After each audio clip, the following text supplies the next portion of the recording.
Between 1929 to 1939, the United States was going through an economic and social crisis. During this time, the Great Depression broke out, and the lives of many people across the United States were greatly affected when they lost their jobs due to the crash of the stock market. Mexicans and Mexican Americans living in the United States were greatly affected when they were repatriated to Mexico.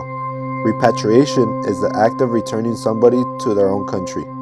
In this case, they were repatriated because of a shortage of labor in the United States. Between 400,000 to 2 million people were repatriated back to Mexico. However, some were U.S. citizens. This process consisted of different phases that had negative effects on affected people as their lives changed dramatically when they were repatriated. In the first phase of repatriation, people were offered transportation to Mexico.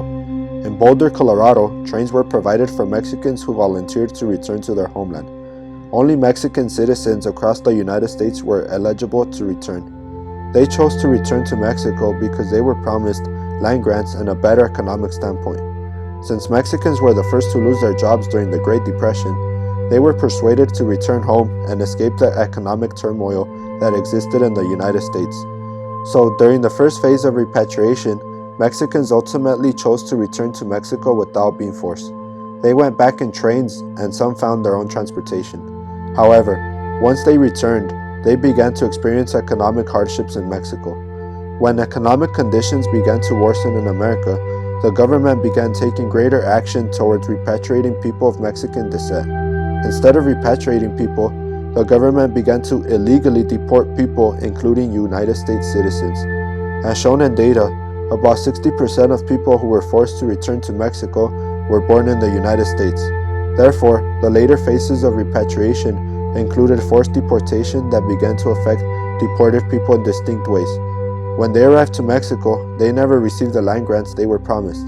Instead, the Mexican government forced them to work in the agricultural fields and build the Mexican economy because they had been affected by the Mexican Revolution. To do this, the government began to recruit repatriated workers who had experience with field labor.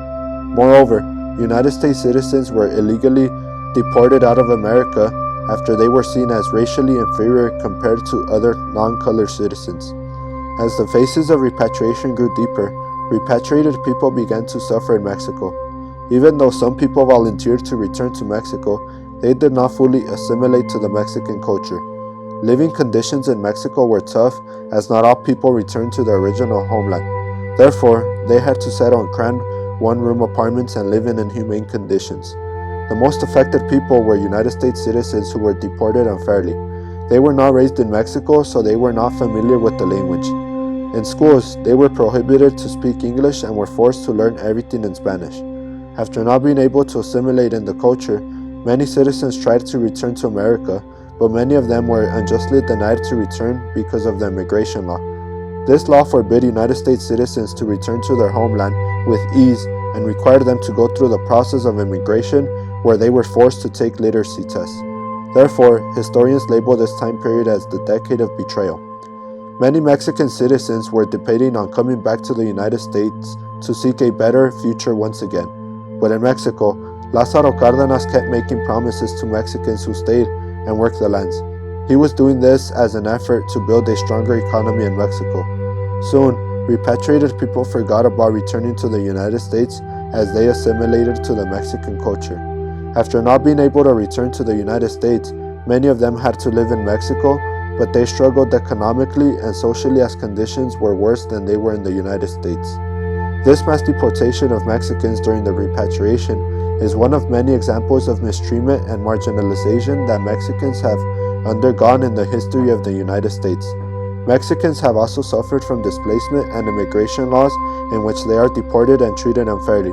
Therefore, repatriation is also known as betrayal from one's homeland.